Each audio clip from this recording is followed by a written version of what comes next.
Indeed, I think the problem is in the promise. I think market, it's a big word for hydrogen today.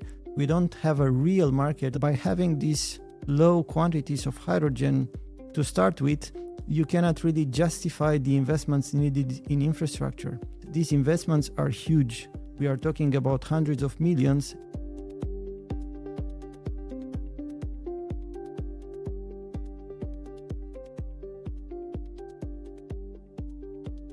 Welcome everybody to Drilling Down, IEGP Europe's podcast on all things energy.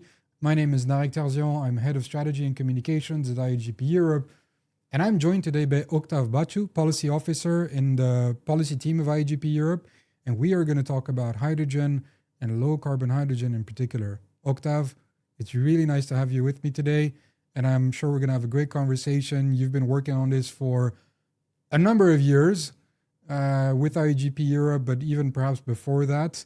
And we're going to cover, I think, 4 areas together.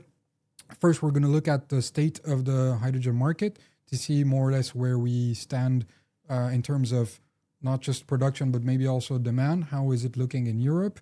We're going to then deep dive into the obstacles to the development of this market, identify solutions that could overcome these obstacles. And finally, because we are in Brussels, a town known for drafting legislation, we're going to look at the opportunities that might be out there that we can use that policymakers can use to fix the issues that we'll have talked about just before. So if that sounds good to you, I think we'll just kick it off. Sounds very good. Thanks, Nari, for having me. It's a real pleasure to have this conversation and to see how we can enable low-carbon hydrogen in Europe. Sounds good. So maybe even before we go into the state of the market, why is it actually important to develop a hydrogen market in the first place? What's the value of hydrogen, perhaps, looking back, what was the value, how have we used it or whatever? And why is it that Europeans want to develop this market? Yeah, that's a very good question, and that is a question that is being asked around the town, and sometimes even around: do we need hydrogen at all? Since it's just an energy carrier, it's not an energy source in itself.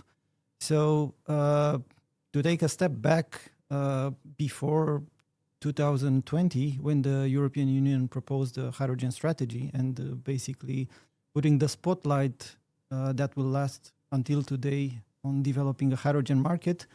Hydrogen was a very niche energy carrier used mostly in fertilizers and in some processes like refining. It's actually used a lot in refineries, and it's mostly coming from unabated natural gas. So without any way of reducing the CO2 footprint, you just burn some gas and you produce hydrogen. Okay. So that's the look back.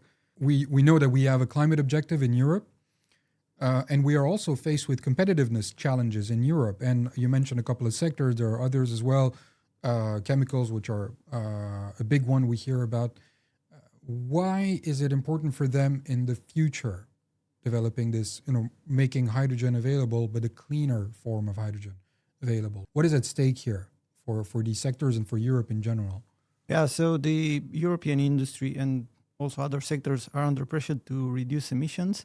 And low-carbon hydrogen is actually one of the best options to decarbonize hard-to-abate industries, transport sector, be it road, maritime, aviation. But the focus here is on different industries that have no better option to decarbonize because some of the processes that they need to decarbonize can't be electrified directly. So that's why you need a sort of molecule to reduce those emissions. And hydrogen is the winner for some of this industry.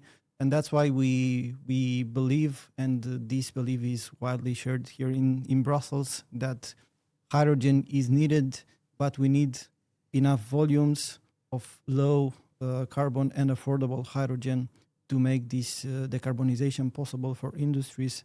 And because the aim is to decarbonize the industry while keeping it in Europe, it's very important that the industry stays competitive while decarbonizing. And I'm really glad to see that the competitiveness of the industry is in focus in this mandate, and we for sure need to remain competitive while decarbonizing, and hydrogen can play a great role. We still have some steps to do to enable a truly affordable clean hydrogen for industry, but this is one of the best options available. Okay, so it's a way to bridge the competitiveness and climate dimensions for key industrial sectors. Now, Europe is conscious of this. It has, I believe, a few years ago set itself ambitions for hydrogen. Can you tell us maybe a bit about that? Because you mentioned low carbon hydrogen, you jumped right into it, but is that really how these targets are set, or ambition? Is that really how the ambition is set? Can you give us like a quick overview of what is Europe looking at for the future, near term, short term, and how it aims to source this hydrogen for the sectors you mentioned, and perhaps even beyond, and where we stand then relative to that ambition? Yeah, so the EU has identified hydrogen, as I said, as a good option to decarbonize, and the logic of having low carbon hydrogen is, of course, to have lower emissions when producing hydrogen. So therefore, the overall emissions of the respective industries or applications can be reduced. So it doesn't make any sense to have hydrogen produced by using unabated fossil fuel source, for instance. So it makes sense to have renewable hydrogen or low carbon hydrogen. What does it mean then? Because as you mentioned, the European Union, when announced the hydrogen strategy, and then later in the REPowerEU or Renewable Energy Directive, set mandates for 10 million tons production per year by 2030. And this is only renewable hydrogen. And the REPowerEU sets an ambition. This is a non-binding target of 10 million tons renewable hydrogen more imports. 10 plus 10. 10 plus 10. By yes. 2030. 10 production in Europe, 10 imported to Europe by 2030. And both are for, you said, renewable hydrogen. So it's not clean hydrogen in general, it's renewable hydrogen. Yes. So that makes it a bit difficult, because we see now that the market doesn't really deliver that. So we don't find these quantities by 2030. It's almost a fact that is unanimously recognized here in Brussels and across the industries. But before diving into that, I would say that in Commission's view, from what we can understand, it's renewable hydrogen only. Renewable hydrogen, meaning hydrogen produced directly from renewable energy sources, or in some cases directly from a member state energy grid, if that energy grid is very low in emissions. There are a few countries like France, Sweden, that qualifies for that. But mostly means hydrogen produced directly from renewables. Okay. And as for low carbon hydrogen can be produced using different production pathways. I would say the most common production pathways, and the ones that we are focused on, are hydrogen produced with natural gas and capturing emissions via carbon capture and storage technology and value chain. So basically, you still use natural gas as a feedstock, but you capture the emissions. And these emissions, when they are captured, they can reach up to 90% efficiency. Okay. So you end up with a hydrogen that is still very low carbon, although not fully renewable. There are other technologies as well, like methane splitting, but they are still to be developed at the scale required. And the definition of low carbon hydrogen, we might come to that later on. It doesn't just cover hydrogen based on gas and CCS. It also includes others such as nuclear and others, right? But we'll come back to that. But just to make it clear to our listeners that we're not just talking about renewables-based hydrogen or decarbonized gas-based hydrogen. The definition of low carbon is wider. However, you gave us some good pointers as to how Europe is looking at this, or let's say you mentioned targets to scale up this production. How are others doing this? So the European way versus which other regions, countries are looking at developing hydrogen with the same, let's say, objectives, so climate competitiveness, but are they following a similar path or something different? Yeah, so that's a good point because there are other good developments around the world that safeguard climate requirements, similarly to what EU does, but using a different approach. For instance, in the US, they use more the carrot instead of stick. The way we use it here in Europe, they have almost similar safeguards when it comes about the environment protection and emissions reduction, but they are enabling all forms of producing hydrogen by employing technology neutral incentives. You are incentivized to produce lower emission hydrogen and you will get a benefit in tax reduction or some other forms of incentives. Basically, they allow all forms of hydrogen to compete between each other and be developed equally, as long as they comply with environmental requirements. And I think this is something that we are missing here in Europe. Their approach is pretty simple. It's very straightforward. As long as you deliver the climate benefits, you can benefit from different incentives instead of having mandates that are technology prescriptive and confusing a bit the market because they don't allow for enough renewable hydrogen quantities, for instance, in Europe to be delivered, but still the industry needs to have access to low carbon hydrogen. So now that we've said this, and you mentioned going back to the European perspective, how are we doing? Like with these targets, you mentioned 10 plus 10 by 2030.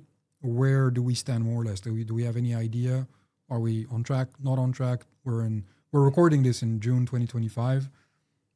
It's less than 5 years to go. So how is Europe doing? Europe is not doing well. There are some developments, but still we are very far away from reaching the target. So we have 10 plus 10, as we discussed, and we have in Renewable Energy Directive mandates for industry to decarbonize and for transport. So we have 42% renewable hydrogen target for industry in Europe and 1% for transport. The problem is that 2030 is not very far away. There has been a lot of work done in these past years, but still the progress is very slow. So the total hydrogen market in Europe currently is around 7.3 million tons, and 99% of that hydrogen is produced with unabated fossil fuels, the so-called gray hydrogen. In terms of capacity for producing renewable hydrogen, we are very, very low. We are only at 0.5 million ton capacity. 0.5. 0.5 as of last year. And that's why, to reply even more concretely to your question, that's why last year the Court of Auditors of the EU came with a report calling for a reality check, basically looking into hydrogen legislative framework, assessing what's happening, and telling the European Commission, you are not reaching your targets. It's not only the industry that is saying this, but it's also the body that is supposed to look after the regulation implementation and how that is compared to the targets. So we are not going to meet these targets. We are not even close. And that doesn't mean that it's nothing that can be done. It's just the current premises and the current projects announced are just not going to deliver the target by 2030. Okay, so we have, it's not a problem with the fuel itself. It's a problem of maybe having set too ambitious of a target and not accompanied, and this is maybe what we can dig into more, not accompanied by the right measures to incentivize that production, I assume. Is that a fair summary of the situation? Indeed, I think the problem is in the promise. We made promises. We try to let everybody believe that this is going to happen, and this is a good thing. You need to be ambitious especially when we try to decarbonize at this fast pace. It's all fine, but still the realism and the pragmatism that the industry was calling for from the beginning should be there. And I think this promise of having this much quantity of renewable hydrogen by 2030 let everybody believe that is actually easily achievable. And what we can see is that the EU taking this technology prescriptive approach, basically choosing a technology that is the technology that should be used to produce hydrogen in Europe, is limiting the quantities available that the industry needs to decarbonize. And here I think is the main issue with the legislation. We look back to these 5 years and we see quite big legislative framework that has been adopted.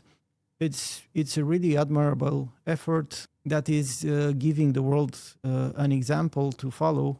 Also keeping in mind that some statistics say that the EU would account for more than 50% of all hydrogen imports by 2050. So Europe will be a big market for imports also, and setting the gold standard in regulation is very important. However, if we go back to the hydrogen strategy announced in 2020, there the Commission is saying that low carbon hydrogen, again, this is the production pathway that is done typically with natural gas and CCS, or through nuclear energy or other decarbonized energy sources, like low carbon intensity electricity that is not zero emissions, but is still lower in emissions than other sources. We talked about the gap between the ambition and where we are. We also talked about the fact you mentioned that back in 2020, the Commission already recognized the potential of low carbon hydrogen production pathways other than renewable and not just limited to gas-based ones. Why hasn't it happened? Is there a legislative problem? Is there in the framework, in the regulatory framework that needs to be pointed out? Yeah, I think although the role of low carbon hydrogen production pathways has been recognized, especially in the early stages, this role has never been recognized in the legislation as such. So when we see the legislation adopted following the hydrogen strategy, then we see a focus on renewable hydrogen only. And we think that's a problem. Although the role of low carbon hydrogen is recognized in principle, almost nothing in the legislation activates low carbon hydrogen to actually contribute to reducing GHG emissions and becoming net zero by 2050. And there are studies, including a study done by Hydrogen Europe on production pathways and a study done by us, saying that by allowing, especially in the early stages, low carbon hydrogen in bigger quantities, this will decrease the cost overall and will give time to renewable hydrogen to become more present in the system as we go on towards 2040 or 2050, reaching net zero, but at a lower cost and at a much more efficient pace.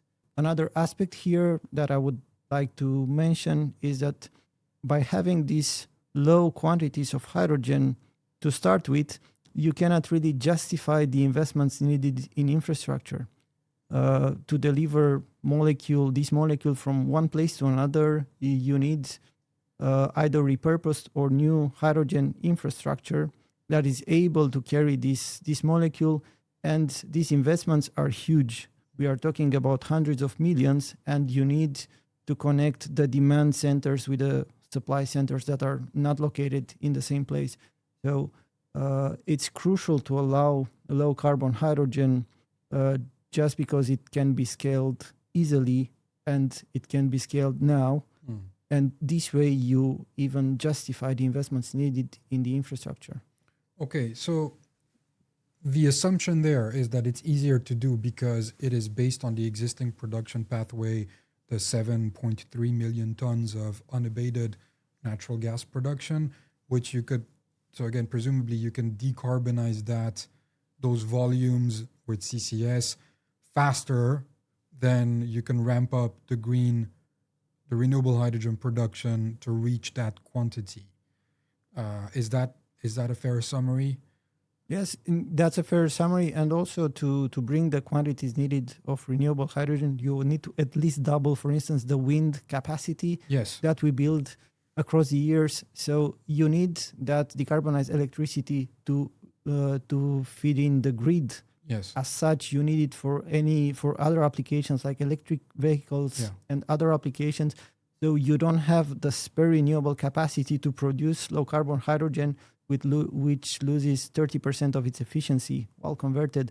So especially in the early stages, as I said, EU should allow more low carbon hydrogen to bridge this gap in the volumes required, and also to decarbonize the existing 7.3 million tons market that we are having today.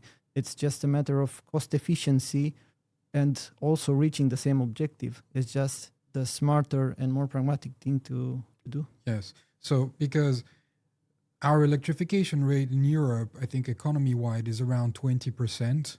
And so what you're saying is, where is that electron best used? Is it best used for direct electrification use? Or, as you were saying, to be transformed and then with the losses that we know to produce hydrogen that will be then used? So, okay, an important point. Now, you touched upon the problems, I would say, the obstacles that are in the way of the development of this market.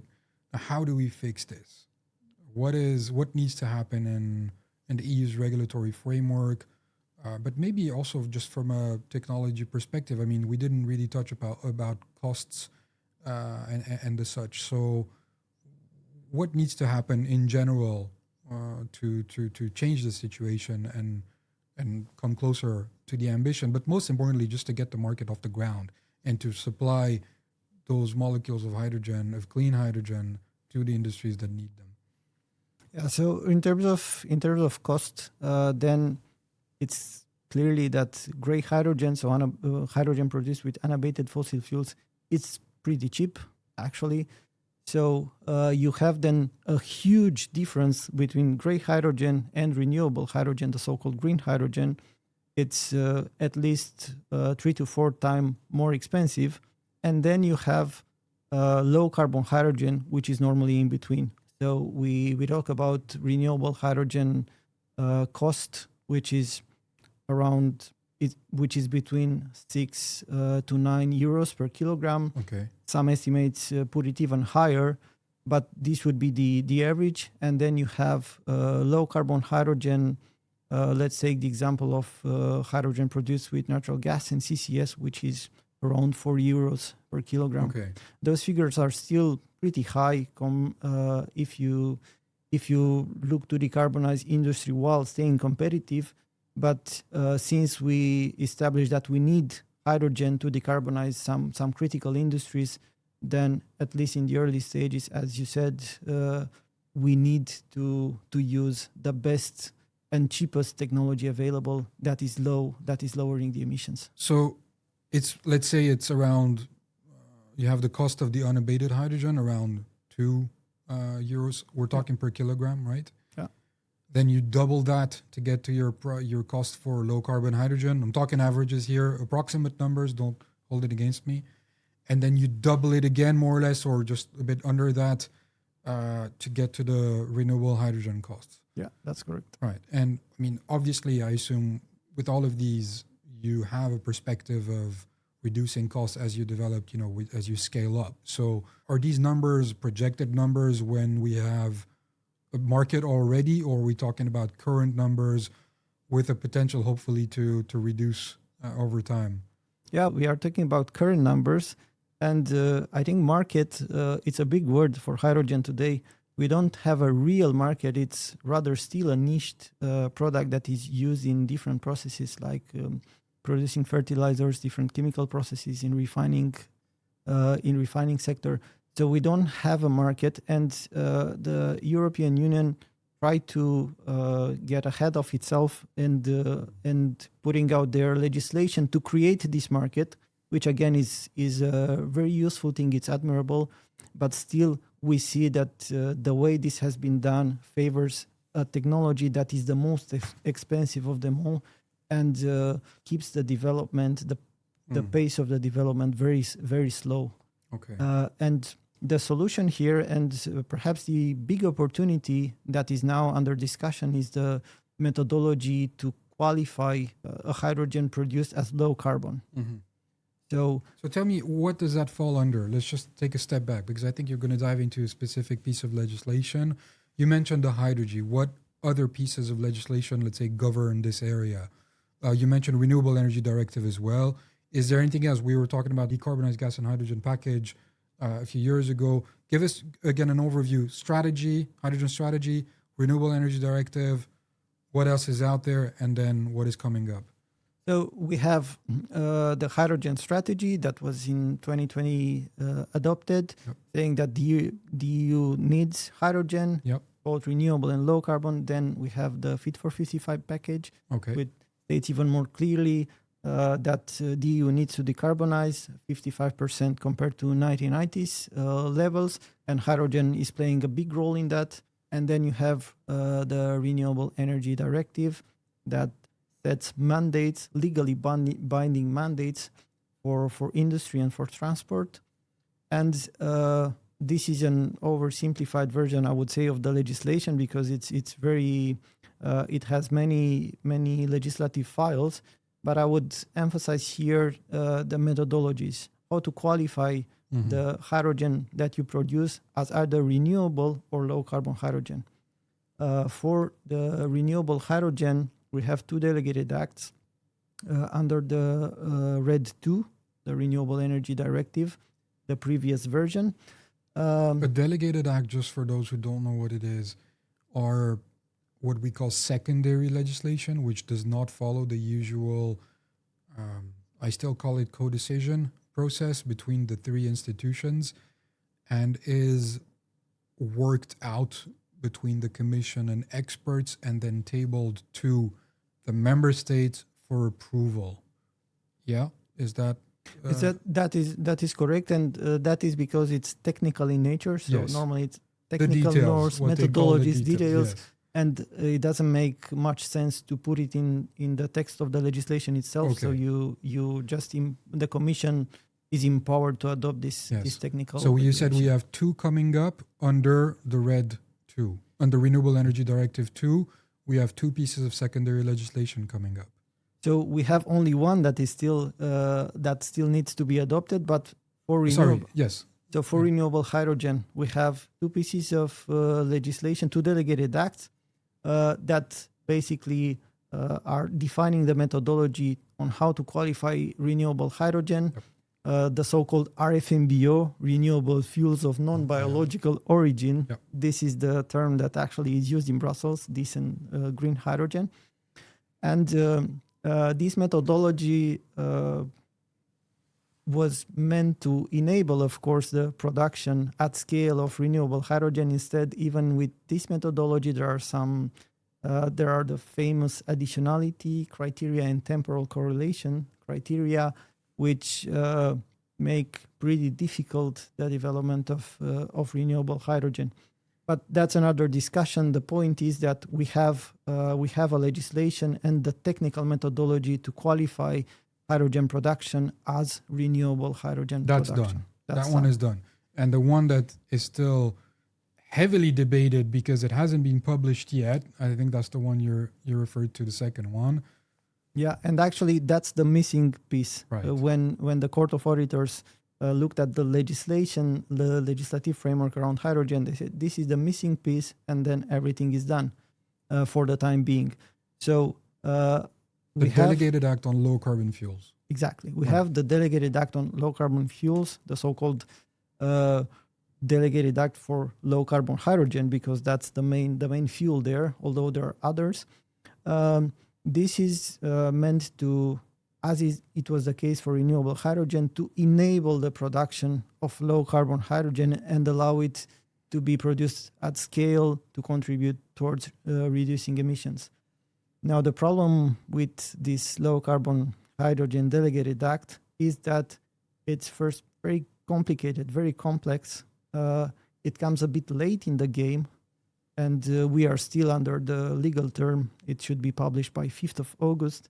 But there is a lot of debate around it. In the first draft, we saw many shortcomings. We addressed them as the industry. Actually, is one of the few files here in Brussels that basically everybody across the value chain, across the hydrogen value chain, is having the same issues with. We co-signed joint statements with players around the value chain, even one joint statement that has started from the so-called renewable hydrogen group, all calling for a more technology neutral approach and for a methodology that will enable the production of low carbon hydrogen, because is needed. Even if you are an absolute fan of renewable hydrogen, you still realize that you need some quantities of low carbon hydrogen just to kickstart the market, if not for any other reasons. And that's also, just as a reminder, that's also the position of many of our own in IEGP Europe, of our own companies, of our own members, which produce green hydrogen, renewable hydrogen, but have also plans to produce low carbon hydrogen. So it's not a one or the other, as perhaps was the previous discussion, and to a certain extent, or large extent, the regulatory framework that's in place today. It's both. It's both the green and the low carbon.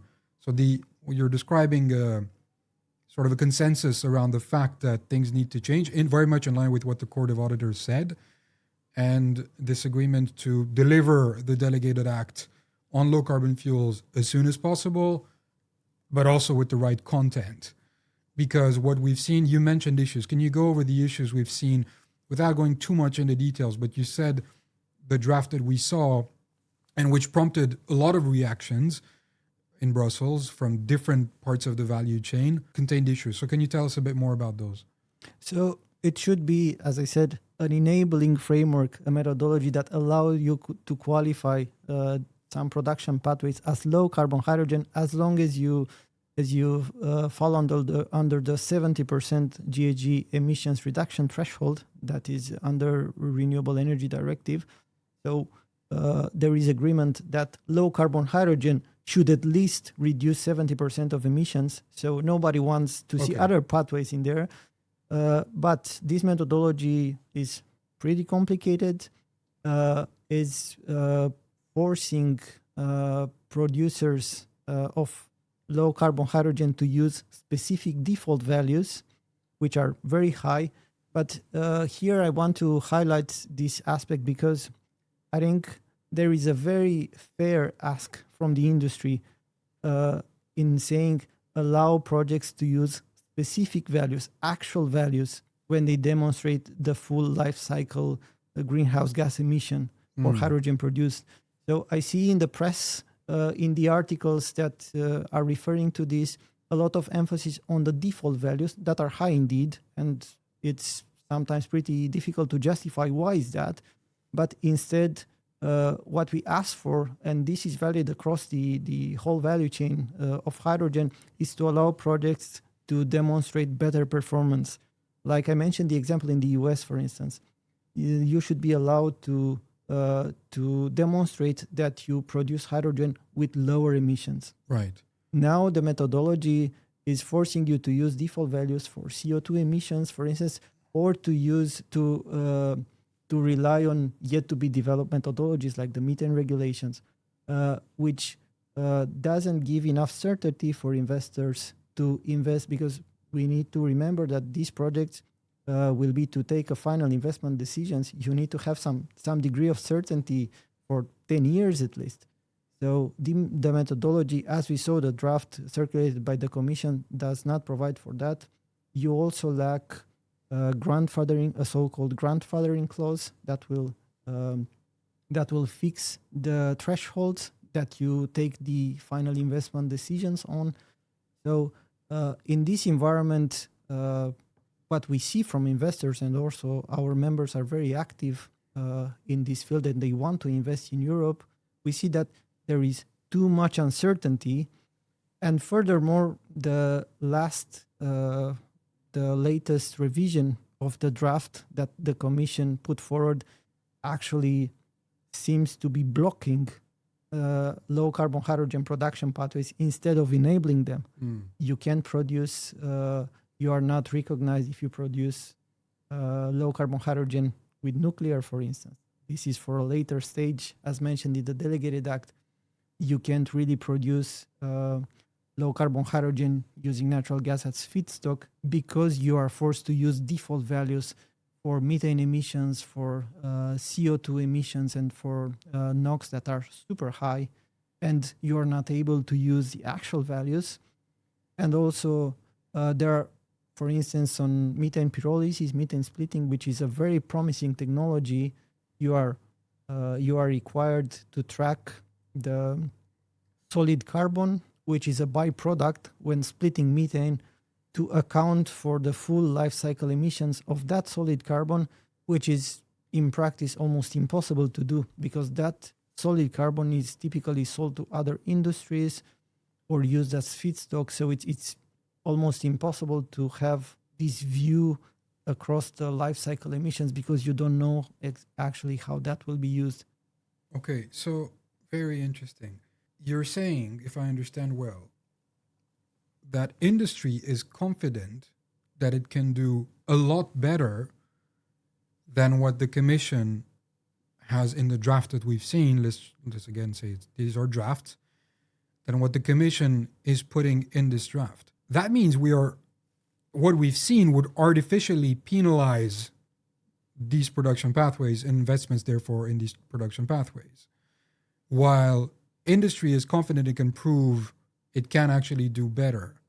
So we are still seeing almost provisions that are still better fit for the previous vision of the 2020, where you wanted to favor one production pathway, the green one, over others. Today, there's consensus that should no longer be the case. We need to push both in parallel. But in the draft Delegated Act on low carbon fuels, the Commission so far is putting default values while industry believes it can do better, and these default values are blocking the development of these projects.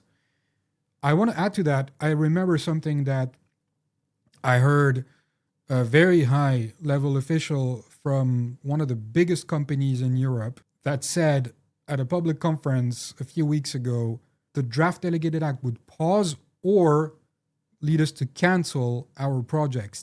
This is one of the world's best performers. So it's that bad, the draft that you're talking about. Yeah, and the message here is, first, you ignore the investments made by the industry to reduce their emissions across the value chain, and therefore to reduce the footprint of hydrogen produced, which is something a bit difficult to swallow because you invested to better perform, and you are not allowed to showcase your better performance, which is I would say it's simply crazy, because the whole point of having a methodology was to actually showcase better performance and to be able to track the full cycle of emissions when producing hydrogen in this case. So this is not enabled at all by the draft that we have seen.